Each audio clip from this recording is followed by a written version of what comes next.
Hey traders, Jason here with Day Trading Fearless. Welcome back to my channel. If you're new, welcome. Make sure you guys hit the like button and subscribe. And today what we're going to talk about is using just this 5-minute market profile and how to add the Vpocs and gaps every single day. And so I'm going to kind of go and show you guys how to do that. But first, make sure you guys check out my new Discord chat room for stocks and S&P Emini futures. It's a free Discord. The link's down below or on the screen. You could sign up or just the invite codes there and come join us every morning for a couple hours where I'm giving you guys trade setups based on trade zones, supply and demand, all that. But as always, let's jump right into this video. So this is a quick video on using, this is a 5-minute chart for the S&P Emini futures, okay? And what I have are Vpocs, which is a virgin point of control where the most volume has traded, and also a gap, okay? Remember, this is just regular tradings, not extended. So right now, we could see that price closed right here. Okay, if we zoom in, we hover our mouse over, right over here, you'll see the C, right? That's our closing price, which is a 46.21 and a quarter. Okay, so what I would do, now I'm not going to do it tonight because I don't know where the market's going to open tomorrow morning at 9:30 Eastern time, right? So when the market opens at 9:30, we will start either up, down, or exactly right here. But let's say the market opened and we're down here. Let's just say, for an example, price opens right here at 46.11. And I do this maybe 20 minutes before the market opens. I come down here, I duplicate this trend line, and all the trend line is just a regular price level like this. I edit.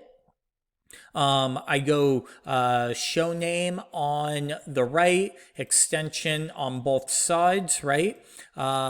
Show price, yes, but I want price over on the left, right? And then I'll change this to a single line, change it to yellow, and click done, right? Now, once I have it, I just duplicate things like that. So as you can see, I duplicated the gap. Well, I know the close of this gap right here is at 46.21 and a quarter. So I'll just kind of duplicate, go 46.21.25, make it really simple, boom. And then the Vpoc is the same thing. I'll just duplicate, but with the Vpoc, I'll move it right up. Usually if price is below, I'll put it up just above it. If price is above, I'll put it right below. So in this case, we go here, 46.57. So I'll go 20.50 because it's not an exact science. And that's how I get my open gap and Vpoc. Now, if price comes all the way back up and touches these and then reverses, what I'll do is I'll remove them. Now, one of the things that you want to do too is if it comes within maybe a point, 2 points, and then reverses and has a pullback, that's close enough for me for a touch. So what I'll do is I'll just kind of remove those lines and go from there. But again, these are great to do for intraday support, resistant levels, how to draw the Vpocs. Now, every 3 months when the contract rolls over, I'll actually clear them all and start from fresh with only whatever the 5 days are showing me, because what happens is everything gets kind of, all the numbers get skewed from levels. Also, the reason I have them is look at all these open gap and goes, right? Gap Vpoc, gap Vpoc, gap Vpoc, Vpoc, Vpoc. These are all prices below.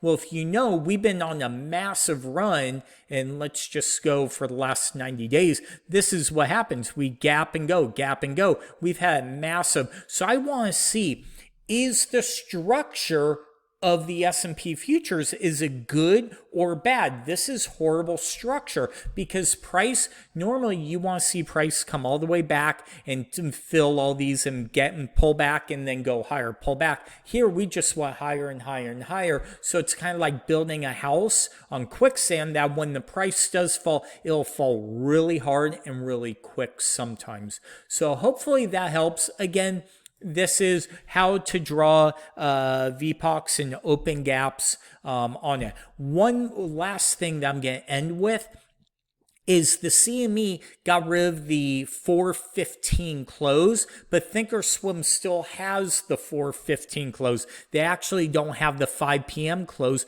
on their regular trading hours, which is kind of weird. But I've been doing kind of an analysis over the last couple months of, hey, do you put the gap at the 3 p.m. close? Do you leave it at the 245 or the 415 close? All those different things. Or do you even do the 4 p.m. close of the regular stock market? I'll be honest with you. I think it's pick one and go with it.